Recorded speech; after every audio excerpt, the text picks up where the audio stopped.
Hey, it's Dr. Royster. I'm here to talk a little bit today about transitions between two-parent households. If you haven't already, go back and watch the video about why it is so hard for kiddos. And today we're going to start some of the series about what to actually do once we have an understanding of why this is a challenge for them, because it is. And honestly, whether it's your first transition, whether they've always been terrible, or whether generally they go pretty good, at some point you're going to struggle. Your child is going to struggle with this. And so we are here to help and offer you some ideas and techniques to try and things that really do help kids during these tough transitions. If you haven't already, please subscribe to our channel. It does help a lot. And also in the show notes below, you're going to see a link to the Learn with Little House page where you can get connected with all of our free resources. You can hear about all our upcoming courses and workshops, freebies, giveaways, ask Dr. Royster anything, questions. So don't miss the chance to connect there. You can also follow us on Instagram or Facebook. Thanks so much for being here. So what we're going to talk about mainly today is this idea of being really consistent and making transitions as predictable as possible.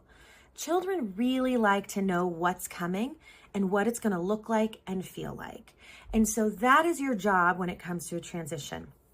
Thinking about all the factors, time of day, meals, school, who's there, what car we take, where we do it, and not just those things, but how the interaction is actually going to go. So in addition to wanting to make sure that you're doing them at similar times of days and in similar ways, I want you to think about the routine kind of start to finish, and to be articulating that out loud. So that's going to look like something like this.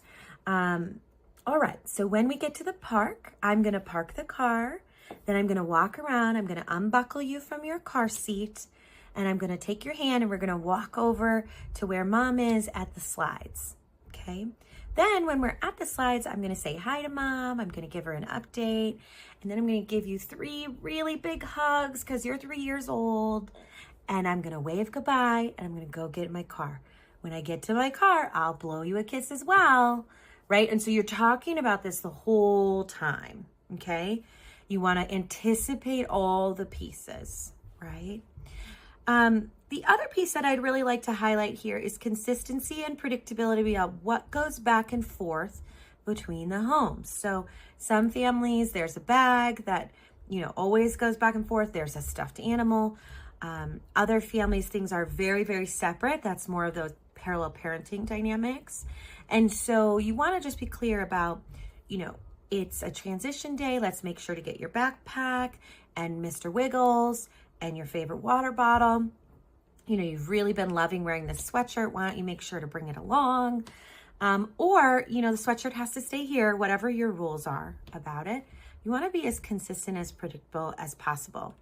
Any comfort or transitional objects that your child has, we call them transitional objects, but that's just something that goes back and forth. It's an internalized sense of your love, right? Anything like that, I really want you to make sure does go back and forth. It's so important that you need to go back and get it if it's forgotten, okay?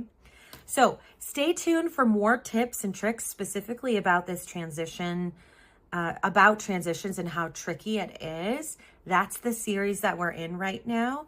And I'd love to hear if you have questions or thoughts on this. Feel free to comment below or to send me an email or a DM on Instagram. I'm so happy you're here.